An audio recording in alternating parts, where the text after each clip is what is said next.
Up to this point, we've seen hypothesis tests for proportions, we've seen hypothesis tests for correlations, we've seen hypothesis tests for population mean, and we've seen hypothesis tests for two types of differences. The first is when we are talking about two means, where one is a pretest and the other is a post-test, what we might refer to as a matched pairs design or a repeated measures design. And we've seen one where we are talking about difference in means from two distinct groups, the independent samples design. In these tests, we've relied on two main types of distributions, the t-distributions and the binomial distributions. And along the way, we saw that the normal approximation could be used under the right circumstances. We will now look at a third set of distributions, the chi-squared distributions. Like the t-distributions, these distributions have a degree of freedom associated with each one. Thus, each degree of freedom results in a slightly different distribution. Consequently, the degree of freedom also changes the shape of the distribution. This also is the first distribution we will see that is skewed, and most of the conventional distributions used are not bell-shaped, not nearly normal. Technically, the t-distributions are not normal, but they are all bell-shaped and start to approximate the normal distribution fairly quickly, particularly with larger degrees of freedom. The chi-squared distributions, on the other hand, are right-skewed. For rather large degrees of freedom, say 50 or larger, the chi-squared distribution can be approximated by a normal distribution, but this generally is not used for NHSTs with the chi-square. Next, we will introduce the chi-squared statistic. Fortunately, this is something we almost never will have to calculate by hand, as the computer software we're using will most likely generate the value for us, along with the p-value. But it still is good to know what is happening with the engine underneath the hood. Before we formally introduce the chi-squared statistic and the formula to calculate it, let's revisit our simulation results from last time. This picture shows the histogram for the differences in the proportions of successes when we shuffled the data. Again, we shuffled the data, determined what proportion of the high torsion trauma experiments showed the fracturing pattern, and what proportion of the low torsion trauma experiments showed the fracturing pattern. We then took the difference of these two proportions. This is the distribution of those proportions for 4,000 simulations of shuffling the data. This makes intuitive sense, but it is a bit challenging to predict mathematically what the percentage might be without actually doing a simulation like this. It turns out that if we convert our sample results, the summary contingency table, to a chi-squared statistic, then we can use a probability model to obtain the p-value, i.e., we don't have to do thousands of simulations each time. Again, this is just a test statistic, a number obtained from our sample, and this shows the distribution of our simulations, and we can see, as expected, a very right-skewed distribution. Consequently, when we conduct a chi-squared test, we are always asking for the probability of obtaining our sample or something more extreme. In a right-skewed distribution, this is the probability of obtaining our sample or something larger, further to the right in the tail. Why is it the case that it is always skewed? Well, this is a bit tricky to explain, but we will revisit this shortly in our next example. Just to make formal introductions, the symbol chi, CHI, is the Greek letter for the sound ch or ka, and it looks like an elongated fancy X. It is squared because, well, again, we'll see why that's the case shortly. Now, let's formally introduce the chi-squared statistic. The chi-squared statistic involves comparing the observed frequencies to the expected frequencies. Well, what are the expected frequencies? The expected frequencies are what we would observe if the null is true, i.e., if there is no relationship between the data. We will unpack this in just a moment. But once we know our expected frequencies, we will see that there are different consequences for how far we move away from the expectation, and those consequences actually depend on the size of that expectation. We will unpack this in a moment too. We would expect the frequencies to match the prediction from the null hypothesis. Recall, the blue mosaic plot can help us visualize this. The mosaic plot for the null hypothesis shows each row and column in proportion, regardless of width of column or height of row. But the size of each internal rectangle would represent the relative overall frequency. As we change the frequency counts within the table, but maintain the marginal frequencies observed in our data, we get different plots. For example, here is the plot for our actual data. These are the observed frequency. This shows that there are more bones with the fracture pattern than without, more area in the golden rectangles. There are also more bones exposed to high torsion trauma than low. The lower row is taller. It is unclear why that was the case, but I believe it had to do with another aspect of the experimental design, and additional information that was collected for a different but related experiment conducted with the same specimens. From here, we can see that more of the pig fetuses showed the fracture pattern for the high torsion trauma than for the low torsion trauma. We can see that the proportions are not the same. The vertical split for each row does not occur in the same place as it does in the previous mosaic plot for the null hypothesis. Alternatively, we could group the data by presence of fracture type or not. Notice how the horizontal and vertical splits from these two separate mosaic plots respectively match up in our upper left plot, the null hypothesis mosaic plot. So this blue plot captures the set of frequencies we would expect to see if there is no relationship in the two variables. Again, the size of each box within the entire plot represents the proportional frequencies. Here are the observed frequencies for our data for each entry in the contingency table. And here are the expected frequencies for our data. These are the frequencies represented in the mosaic plot for the null hypothesis, the blue plot. Again, these are the frequencies where each split in the columns is proportional, and vice versa for the rows. We recognize that these expected frequencies are not whole numbers, but that is not an issue, as we can imagine this as a long-run average for such contingency tables. And even if the data is all whole numbers, the averages need not be. Let's walk through the Excel template to see how these are actually calculated. If you recreate this worksheet, the only thing you will need to change is the frequencies for the 2x2 contingency table. If you use this template, and if you change these values, the entire sheet will update with your results. Beware though, because this template only works for a 2x2 contingency table. The first thing that we see calculated is the marginal frequencies and the grand total, 63 specimens. 46.4% of the low torsion bones showed the fracture pattern, while 77.1% of the high torsion bones showed the fracture pattern.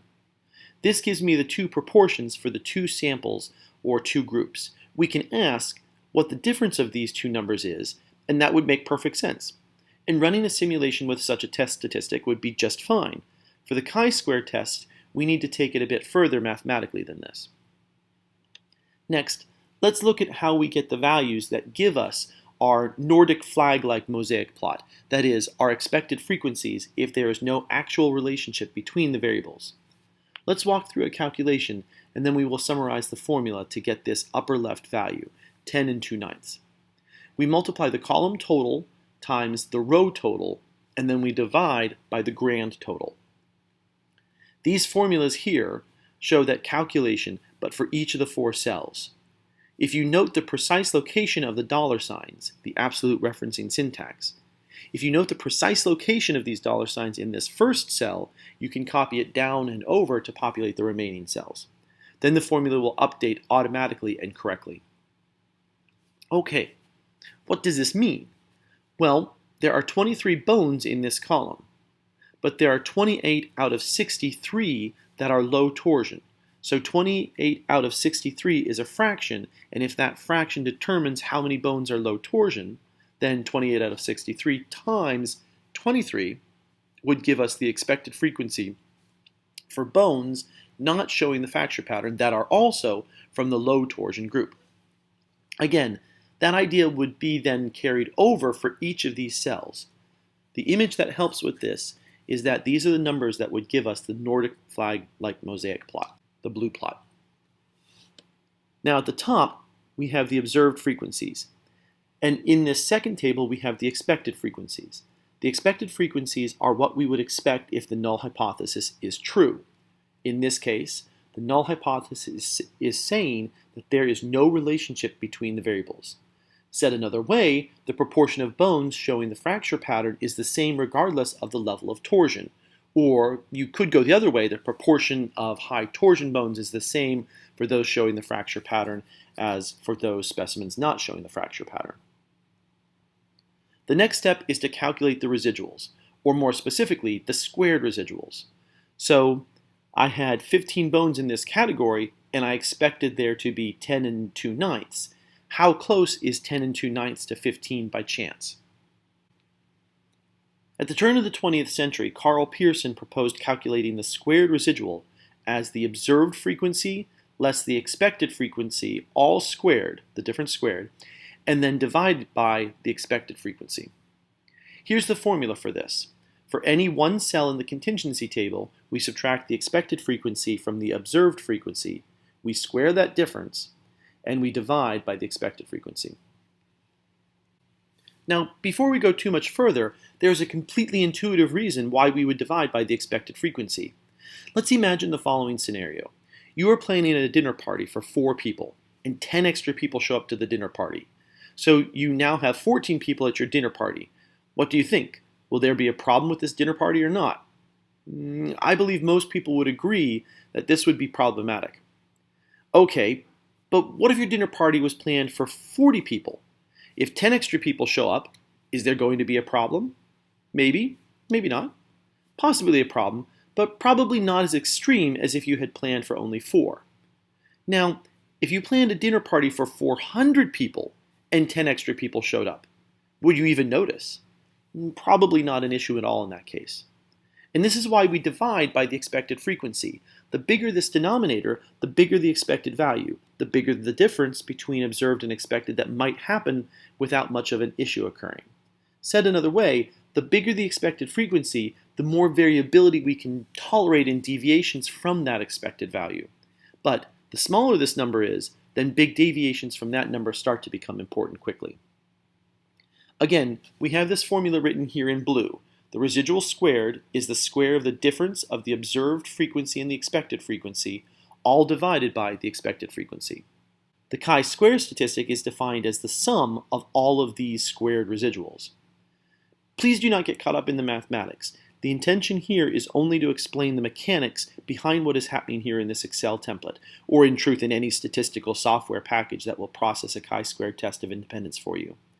Now, once you have a working understanding of what is happening under the hood, you can attend directly to the chi-square statistic, or more appropriately, to the p-value for that test statistic. But it is good to walk through the process in full at least once. Again, this chi-squared statistic here is the sum of these residuals up here. So in the second histogram, all I was doing in the simulation was shuffling the data and then recalculating this chi-squared test statistic. Shuffle the data, calculate the chi-squared. Shuffle the data, calculate the chi-squared, and again for 4,000 times. Recall, that gives us this histogram. Jumping back to the Excel output, from here we see that the likelihood of finding a chi-squared statistic of 6.33 and change, or larger, happens only 0.0118 or about 1.2% of the time. So now let's interpret this p-value. Does this indicate to reject the null or fail to reject the null? Well, it depends on our choice for alpha level. Once we have that, we can determine the result of the NHST, and then we can restate our findings in common parlance. In particular, we can assess if there is a difference in the proportion of times we see the fracture pattern in the 2 levels of torsion trauma.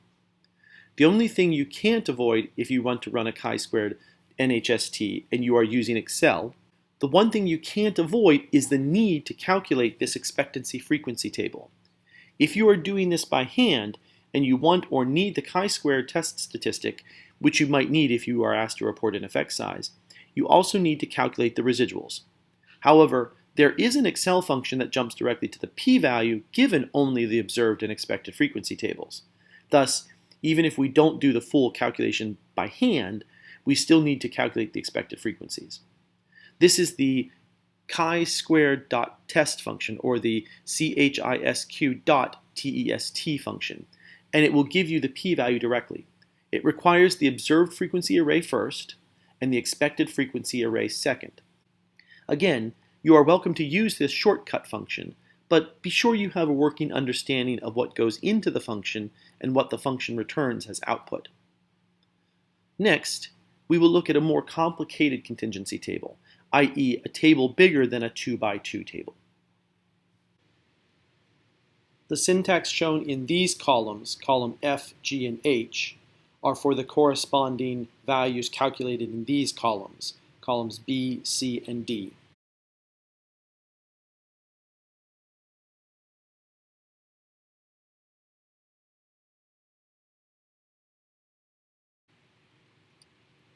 the syntax shown here is for the corresponding values shown here.